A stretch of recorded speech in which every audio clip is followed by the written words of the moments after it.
Min issa l-qoddim l-informazzjoni li se tkun qed tinħareġ mill-Ministeru tas-Saħħa f'dak li għandu x'jaqsam mal-każijiet tal-COVID-19 f'pajjiżna se tibda tifoka l-aktar fuq in-numru ta' pazjenti rikoverati l-isptar u dejta oħra mhux se tibqa' tingħata. Fost id-dejta li bdiet titħalla barra mit-tlieta kien hemm in-numru ta' swab tests li saru fl-aħħar 24 siegħa.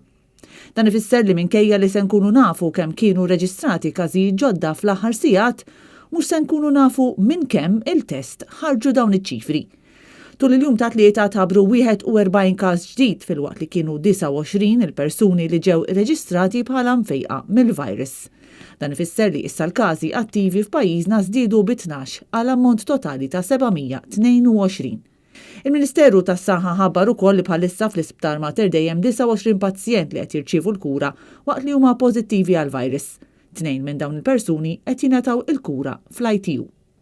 B'xorti tajba l-aħħar sigħat ma rawx żieda ta' vittmi fil-Gżejjer Maltin kawża tal-COVID-19 wara li fit-3 ijiem preċedenti tħabbru 4 imwiet fosthom dik ta' raġel ta' 41 sena.